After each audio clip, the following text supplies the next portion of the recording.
Have you ever stopped to think about why people willfully support leaders they know are corrupt? Why is it that the same public who demands justice will turn around and idolize someone who openly flouts the rules? It's not just a political curiosity, it's a psychological red flag, one that speaks volumes about us, not just the leaders we choose. Take former Malaysian Prime Minister Najib Razak, for example, accused of embezzling $4.5 billion from the state fund. Despite overwhelming evidence, his supporters defended him, calling him a patriot who prioritized national development over Western-style accountability. And in Italy, millions flooded the streets chanting Mussolini's name as he dismantled democratic principles and centralized power. This is not an isolated incident. We've seen this happen across history and around the world. Leaders who don't try to hide their corruption, but flaunt it, only to be celebrated for it. This isn't just ancient history, it's happening today. Research by Harvard and the University of Chicago on voter behavior in regions where criminally charged politicians win elections consistently found that 40% of voters knowingly supported corrupt candidates.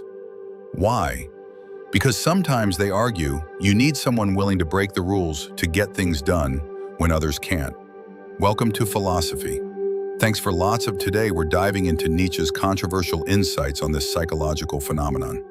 And it's not just about politics. These same mechanisms explain everything from toxic relationships to cult followings. From our obsession with celebrities to why business titans often escape consequences for their actions. Have you ever found yourself admiring someone despite knowing they've crossed ethical lines? Ever wondered why societies repeatedly elevate leaders with obvious flaws? By the end of this video, you'll not only recognize these patterns in your own decision-making, but also understand what Nietzsche knew about human nature, insights that many of us are still too reluctant to admit. Thanks for lots of today. The will to power. Imagine standing at the edge of a precipice. Below, you see the unknown, chaotic, unpredictable, and potentially threatening. According to Nietzsche, this isn't just a physical scenario, it's the essence of the human condition. We live in a universe without inherent meaning, facing uncertainty at every turn. So how do we respond? Nietzsche's insight was what he called the will to power. Not domination over others, but mastery over existence itself. He wrote, "My idea is that every specific body strives to become master over all space and to extend its force, its will to power." This is no abstract philosophy, it's practical psychology.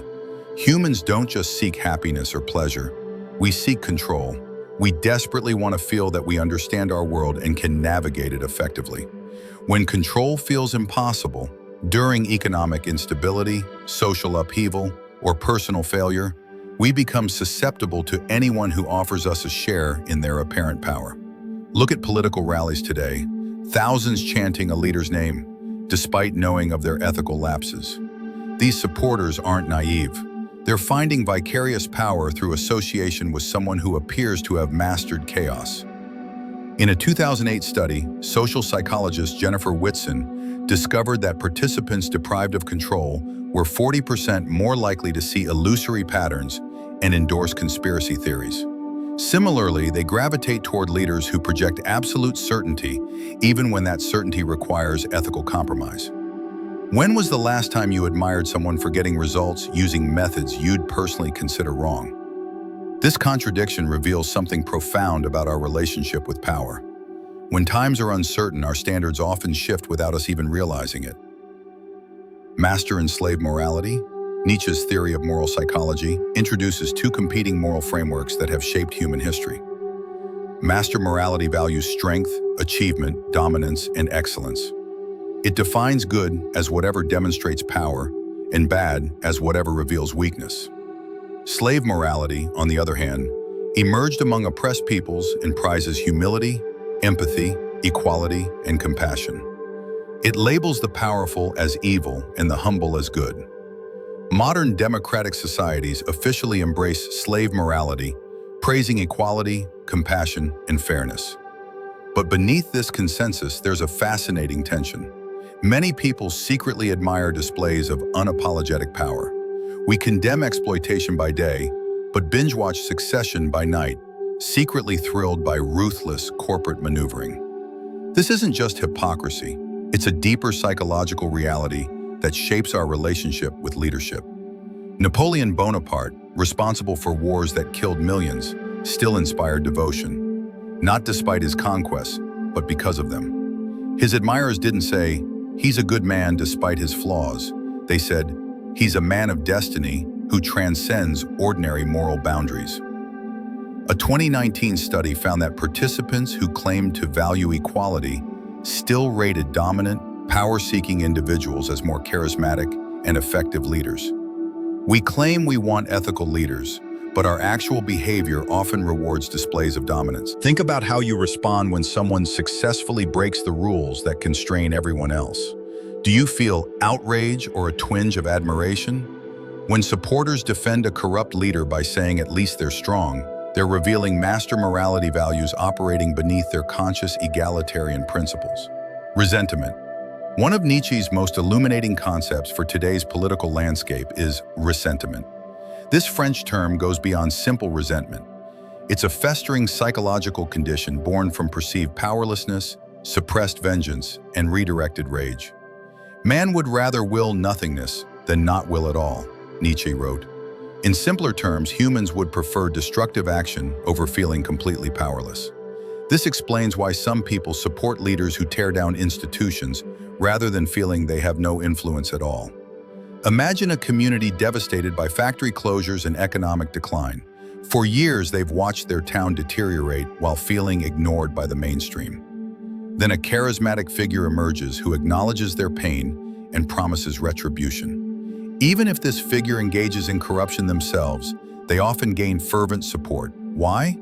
Because for these communities, addressing corruption takes a back seat to the emotional relief of having their suffering recognized and avenged. Political scientist Catherine Kramer's research in Wisconsin revealed exactly this dynamic.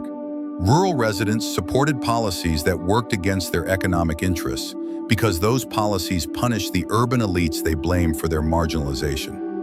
The emotional payoff of seeing perceived enemies suffer outweighed material concerns. This helps explain why some struggling communities rally behind leaders who objectively harm their material interests.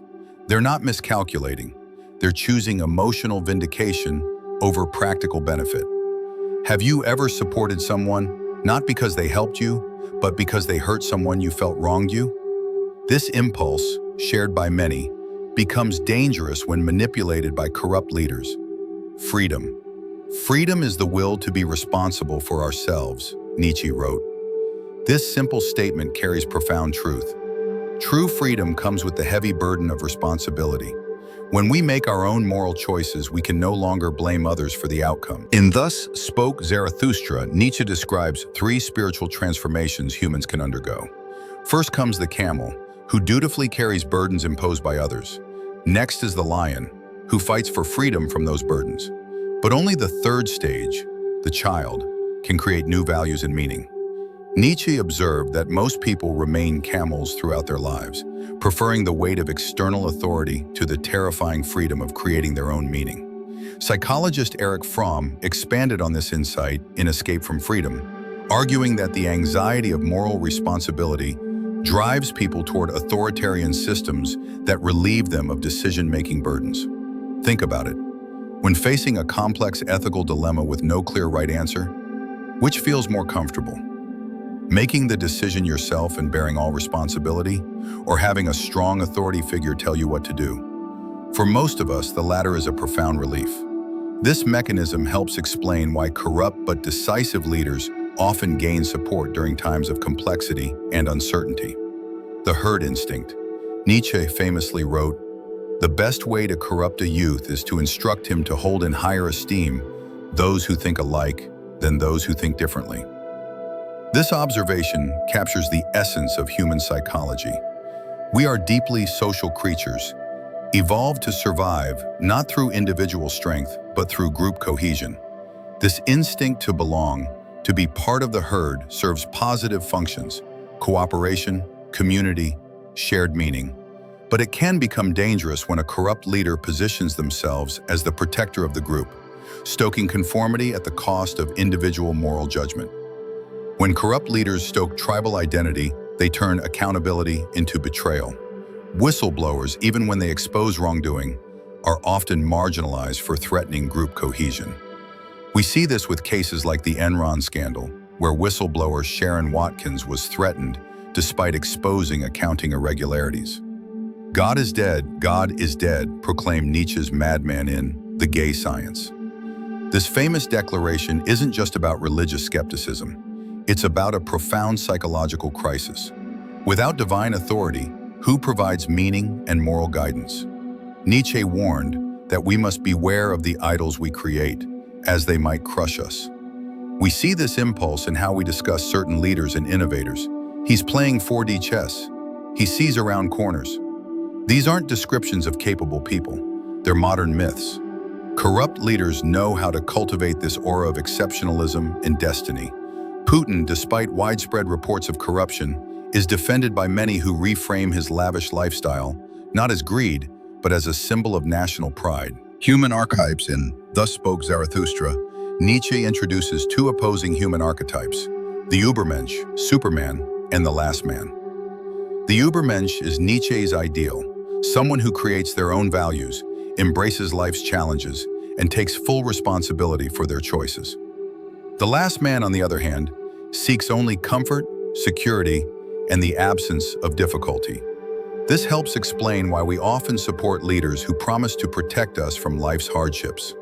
Leaders who offer simple solutions without requiring us to face the complexities of life are more likely to win elections. Voters gravitate toward these figures, even when they know the solutions won't work, because the psychological comfort of simplicity outweighs practical concerns.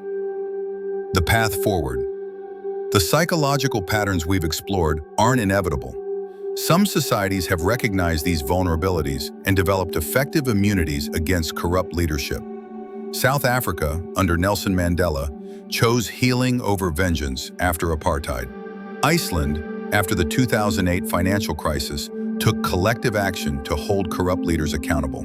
At the individual level, resistance begins with self-awareness.